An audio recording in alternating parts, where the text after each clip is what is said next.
Assalamualaikum warahmatullahi wabarakatuh. Perkenalkan, nama saya Noratun Julia Fiani, SPMSI.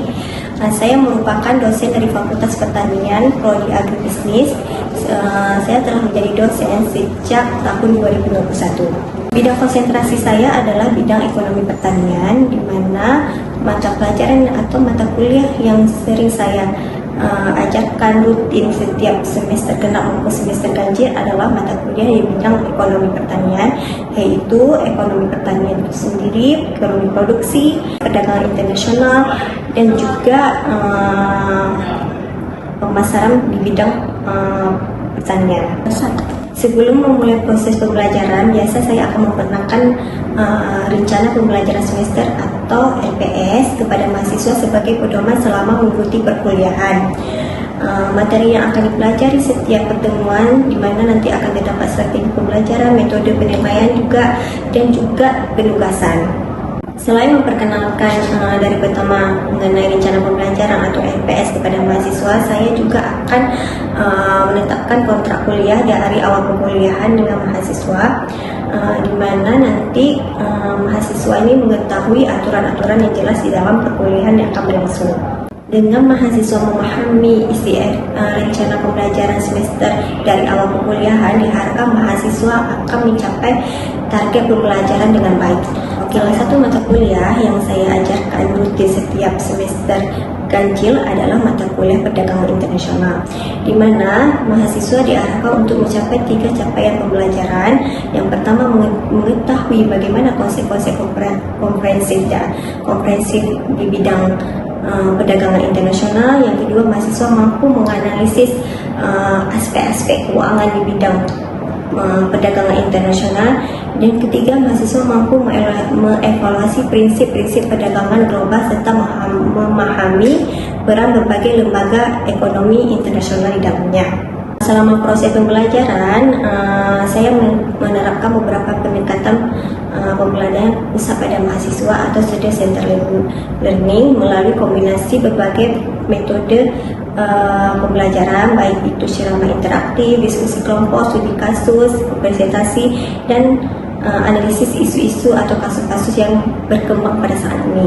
Dengan pendekatan tersebut, mahasiswa tidak hanya memahami atau memahami masalah teori-teori dasar tentang perdagangan internasional, tapi mampu mengkaitkan isu-isu atau fenomena-fenomena yang terjadi di masyarakat di dalam bidang atau kasus-kasus yang terjadi di masyarakat di bidang perdagangan internasional.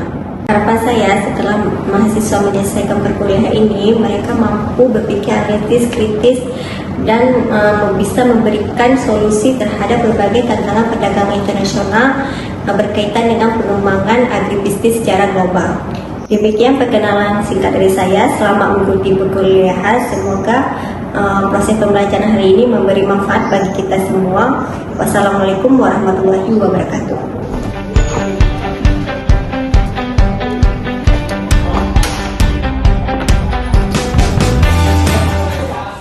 Assalamualaikum warahmatullahi wabarakatuh. Waalaikumsalam warahmatullahi wabarakatuh. Alhamdulillah, hari ini jumpa lagi bersama ibu semuanya.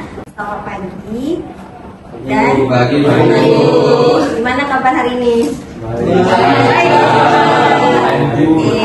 Hari ini kan adalah pertemuan ke-7 sebelumnya, tapi ini sama ibu adalah pertemuan pertama. Yang sebelumnya itu adalah sama dosen koordinator ya.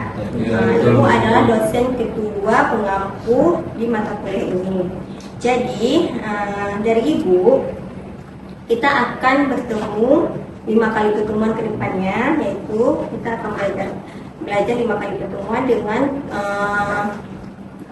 tugas atau penilaiannya itu metode case method ya. Jadi kalian nanti ke depannya kita nggak akan buat ujian akhir atau final, tapi nilainya diambil dari nilai tugas case method.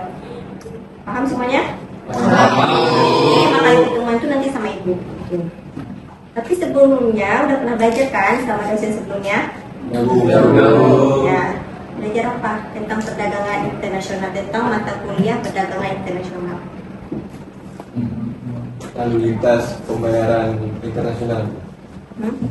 lintas pembayaran, berarti metode pembayaran ya, metode pembayaran perdagangan internasional. Kita kan nggak mungkin beli barang dari satu negara, ya kan, yang berbeda negara bayarnya pakai rupiah, ya enggak? Ada metode-metodenya juga. Itu berarti udah belajar ya. Apalagi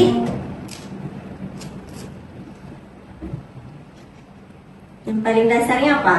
Pengertian dan ruang lingkup perdagangan internasional. Ya, pengertian ruang lingkup perdagangan internasional. Pasti di pertemuan pertama kalian udah belajar bagaimana satu negara itu perlu atau penting melakukan perdagangan internasional.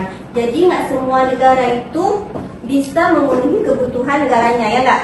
Ya, jadi kita semacam kita ini, kalau kita mungkin nggak melakukan perdagangan internasional, negara kita ini sampai sekarang mungkin kita nggak makan roti misalnya, kita gandum impor nggak?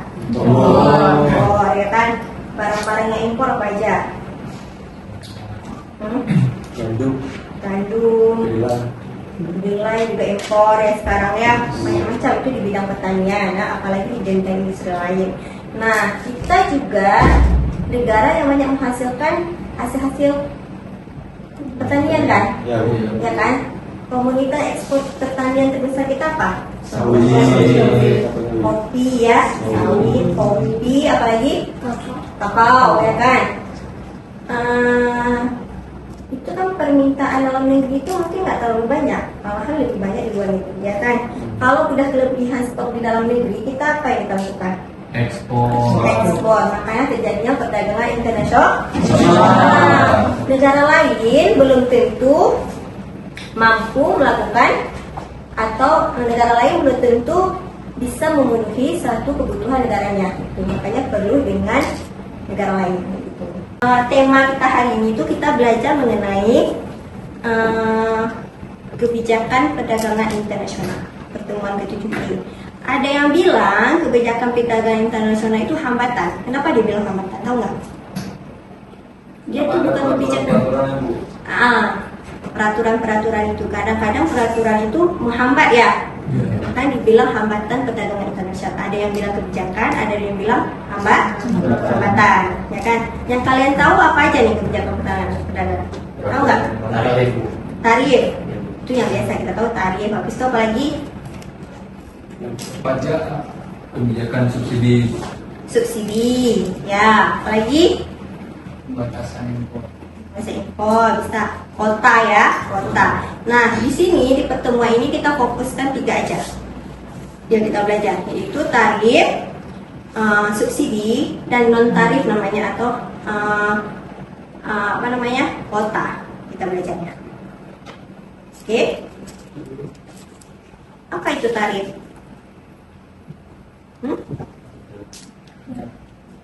Tarif apa? Harga buruh. Iya, instrumennya itu adalah harga.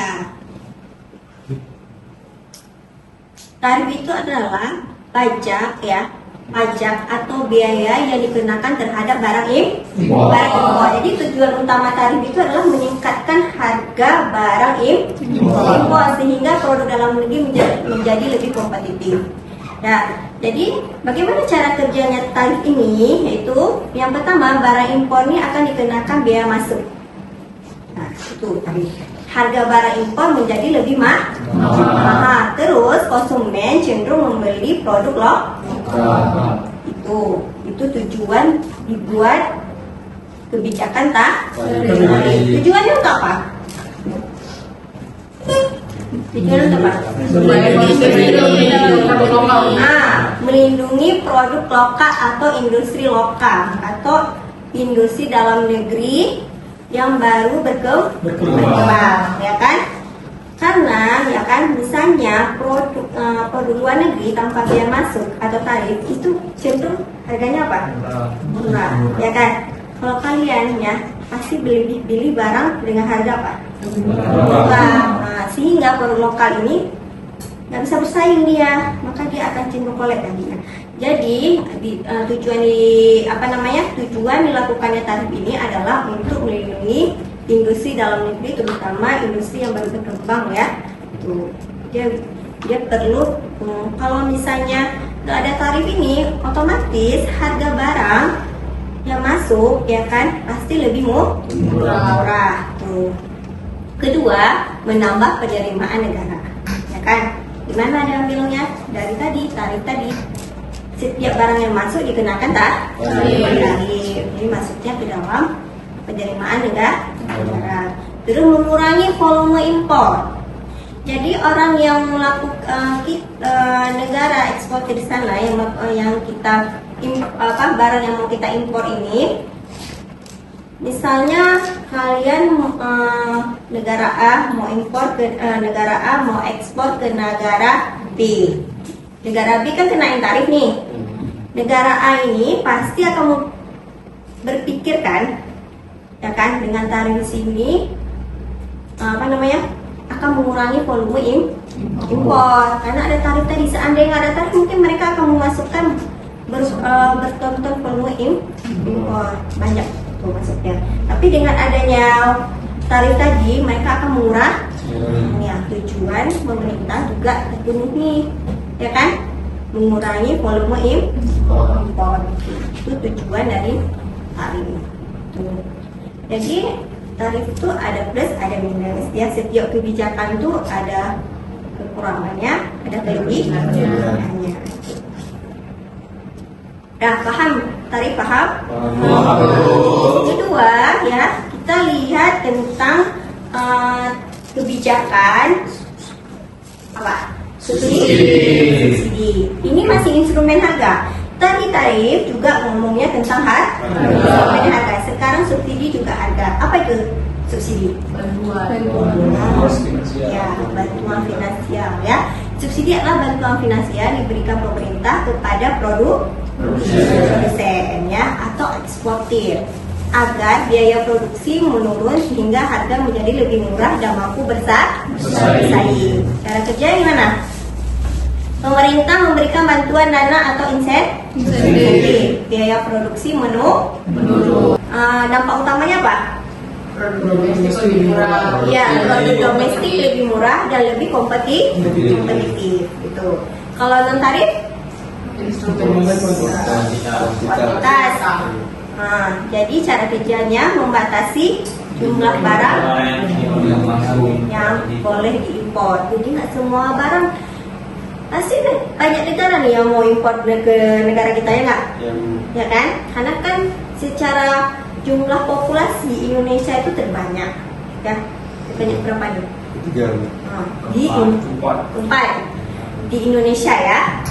Ya nggak? Di dunia, ya kan? Terbanyak. Indonesia ini adalah populasi terbanyak di dunia, salah satu populasi terbanyak di dunia. Jadi pasti banyak negara-negara lain, ya kan, yang mau impor barang, yang mau ekspor ke negara kita, kayak gitu. Kayak dikenakan ini, ya, tarif. Jadi tarif ini nggak hanya menguntungkan si eksportir, tapi juga menguntungkan kebijakan perdagangan ini nggak hanya menguntungkan satu pihak, tapi bisa menguntungkan pihak lain. Nah, setelah kita tahu masalah tadi kebijakan perdagangan internasional, setelah kita tahu apa itu dampaknya, ya kan, cara kerjanya, ya kan, apa ya sebaiknya pemerintah intervensi untuk melindungi perusahaan domestik dengan mempelajari barang luar negeri yang masuk ke pasar domestik, ya. Ini menerapkan hambatan untuk impor. Apakah sebaiknya dilakukan seperti itu? Apakah sebaiknya pemerintah intervensi untuk melindungi perusahaan domestik dengan mempajaki barang luar negeri yang masuk ke pasar domestik, ya, dengan menerapkan hambatan untuk impor? Apakah sebaiknya pemerintah secara langsung membantu perusahaan domestik meningkatkan penjualan luar negeri melalui subsidi ekspor dan negosiasi atau pemerintah? Gimana pendapat kalian? Baik, saya jawab, Bu. Pemerintah mengintervensi untuk melindungi perusahaan domestik atau pasar lokal dengan mempajaki barang luar negeri yang masuk pasar domestik. Nah, ini sejalan juga tadi dengan salah satu instrumen pertahanan nasional. Jadi pemerintah itu mengurangi dominasi pasar impor supaya pertahanan nasional seperti pasar lokal itu tidak tidak bersaing lah dengan pasar luar, karena yang ditakutkan nanti akan mematikan pasar-pasar yang ada di dalam negeri dan menghambat kemajuan devisa negara ataupun pertumbuhan ekonomi negara. Betul. Ya kan? Argumen kalau dibilang di bidang pertahanan nasional ya, negara harus mampu mencukupi sendiri bahan baku penting ya, mesin, teknologi dan lainnya yang labil terhadap ancaman luar negeri. Ada lagi yang mau ditanyakan mungkin dari kalian dari segi lain atau dari segi argumen lain ada? Saya ingin bertanya Bu, di luar konsep itu lah Bu. Dengan menambahnya tarif dari Amerika Serikat Bu, dari Donald Trump, yang 10% Bu, dari 19 menjadi 29 Bu. Jadi Tarif apa? tarif impornya Bu. Ya, kan Indonesia mau ekspor ke luar negeri Bu. Mereka menerapkan tarif impor ya. Jadi Bu, bagaimana dampaknya ke Indonesia Bu? Apakah dengan melakukan strategi pertahanan nasional atau dengan strategi perdagangan? Tarif yang naik itu negara kita ini akan berdampak. Ya, berdampaknya apa dari segi ekspor? Ekspor itu pasti harganya itu lebih mahal. Harga masuk itu tarifnya itu pasti lebih mahal karena naik 10%. Ya kan? Ya nggak? Ya kan? Rugi kan? Ekspor kita. Otomatis penerimaan negara kita juga lebih dari devisa negara. Jadi kita juga lebih. Jadi kalau kalau dalam perdagangan internasional itu yaitu bagusnya. Kalau dari segi eksportir maunya tarifnya itu serendah-rendahnya. Ya enggak? Kita kan itu serendah-rendahnya dan yang bisa menguntungkan ekspor atau negara eksportir. Jadi setelah kita belajar setelah kita tahu nih hari ini tentang kebijakan tarif, subsidi dan non tarif ya. Jadi kesimpulannya apa? Jadi tarif itu mempengaruhi pedagang melalui kenaikan harga barang impor. Ini yang perlu kalian ingat. Terus subsidi itu mempengaruhi pedagang melalui penurunan biaya produksi dan harga produk domestik ya. Yang ketiga, kebijakan non tarif seperti kuota mempengaruhi perdagangan melalui pembatasan jumlah barang yang dapat diperdagangkan. Jadi bukan melalui perubahan harga secara langsung. Jadi ketika instrumen ini sering digunakan secara bersamaan oleh pemerintah biasanya ya, untuk mencapai tujuan ekonomi seperti melindungi industri dalam negeri, meningkatkan ekspor dan menjaga stabilitas harga. Itu. Nah, selanjutnya ya tugas kita di hari ini ya, setelah kita belajar tadi tentang kebijakan perdagangan internasional, kita akan melakukan pembagian tugas ya kan dengan model pembelajaran komparatif jigsaw ya kan. Ini bentuk satu kelompok ini terdiri dari tiga orang, satu kelompok 3 orang ya. Jadi ya ini dikatakan kelompok asal. Jadi masing-masing orang dalam kelompok menjadi ahli dalam 1 kebijakan tarif, 2 kebijakan subsidi, dan 3 kebijakan non tarif ya kan. Nah, ketiga, masing-masing ahli dalam kelompok akan berkumpul untuk membahas bidang keahliannya. Ya, sumber bisa dari jurnal, paper, artikel maupun mana aja YouTube ya. Ya. Nah, yang keempat, selesai diskusi, ya kan, masing-masing ahli akan kembali ke kelompok asal untuk menjelaskan keahliannya ke teman kelompoknya. Paham ya sampai situ? Ya. Sekarang kalian silakan berdiskusi mengenai kebijakan perdagangan hari ini ya kan. Jadi masing-masing kita punya ahli nih di bidang tarif, subsidi dan non tarif. Silahkan, ini ibu sudah bagikan kelompoknya, pembagian kelompoknya. Jadi Jauza kena di tarif, Deno subsidi, Raihan non tarif ya kan. Jihan tarif, ini bisa dilihat ya pembagian kelompoknya, seterusnya sampai Rafli Azhari non tarif. Jadi kalian duduknya ke kelompok 1, 2, 3, 4, 5 masing-masing punya ahli di bidang semesting ya. Tuh.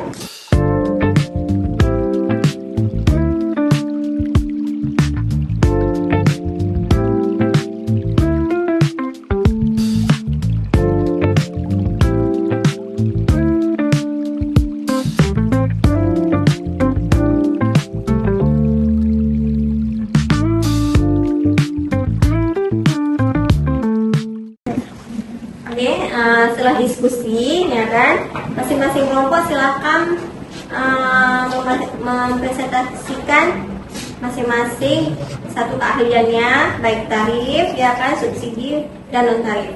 Silahkan siapa mewakili kelompoknya. Sejumlah uang atau persentase yang dibayarkan atas barang atau jasa untuk barang yang melewati batas negara.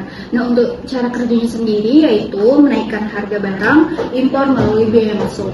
Nah, dampak utama dari tarif ini sendiri yaitu impor berkurang dan harga impor juga naik. Izin Bu, perkenalkan saya Rehan Munzir. Saya akan menjawab terkait non tarif atau kuota. Untuk non tarif itu yang saya simpulkan, terutama untuk jenisnya itu instrumennya adalah kuantitas, yang dimana kebijakan non tarif ini juga sebagai segala bentuk peraturan kebijakan atau tindakan pemerintah selain pajak atau biaya masuk yang dapat mempengaruhi, membatasi atau mengatur arus barang dan jasa antar negara.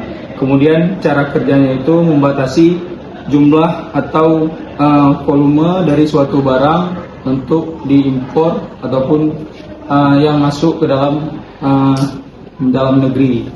Dampak utama itu volume impor berkurang tanpa merubah tarif. Mungkin demikian Bu. Jadi Bu, saya Agus Roger ingin menjawab tentang subsidi tadi. Jadi subsidi itu bantuan yang diberikan oleh pemerintah kepada produsen agar biaya produksinya lebih murah dan harga itu dapat lebih murah dijual di pasar. Untuk cara kerjanya itu pemerintah menanggung sebagian biaya produksi sehingga produsen tidak perlu mengeluarkan biaya penuh. Oke, terima kasih untuk kerjasamanya ya.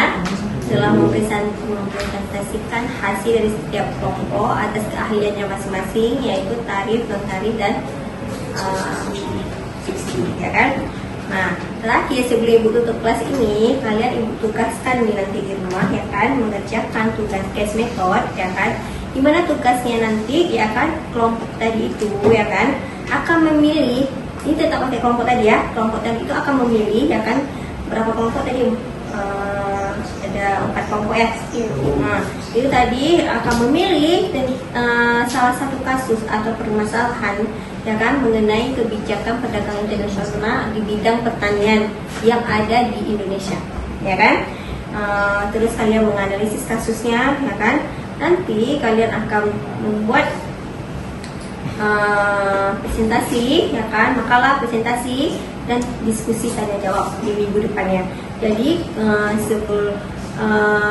sebelumnya kalian akan mencari dulu referensi, ya kan, baik itu dari jurnal maupun dari mana aja sumbernya, ya kan, yang bisa dibuktikan ya keaslian sumbernya. Kalian bisa boleh mencari diskusi bahan bacaan di mana aja mengenai perdagangan internasional, ya kan, kebijakan ya, khususnya kebijakan perdagangan internasional yang 3 tadi, tarif, non tarif dan subsidi. Terus kalian akan menganalisis kasus tersebut. Kasus apa yang pernah terjadi di Indonesia akibat diterapkannya kebijakan tersebut, gitu. Kebijakan 3 kebijakan perdagangan internasional tadi ya di bidang pertanian, ya. Paham? Jadi kalian bisa nanti diskusi, ya kan, antar kelompok, ya kan. Kita lihat nanti hasilnya bagaimana, ya kan. Kita akan mendengarkan setiap kelompok dengan kebijakan yang berbeda, dengan kasus yang berbeda pula, ya gitu. Oke ya. Dengan demikian kita akhiri kelas hari ini. Ada yang mau ditanyakan? Ada? Cukup?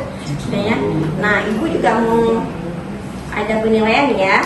Kalian bisa nilai hari ini bagaimana dengan tim kita hari ini, kelas kita belajar, ya kan, dengan metode pembelajaran hari ini, ya kan. Kita akan melakukan, ibu akan melakukan evaluasi melalui link ini, ya kan. Kalian bisa bisa isi link ini ya kan, nanti sehingga ibu bisa tahu bagaimana nanti hasilnya. Nih, kalian misalnya mata kuliah hari ini perdagangan internasional ya. Ini kan karena kita pakai bagaimana antusias kalian dalam belajar hari ini ya kan. Ini dengan metode yang hari ini kita terapkan ya, metode ISA. Apakah ada saran atau bagaimana? Apakah menyenangkan? Menyenangkan nggak hari ini? Metode ini ya, jadi kita lebih interaktif ya kan. Kalian juga lebih banyak belajar ya. Oke. Nah nanti kamu akan tahu nih hasilnya bagaimana. Oke ya. Dengan demikian ibu akhiri kuliah hari ini. Assalamualaikum warahmatullahi wabarakatuh.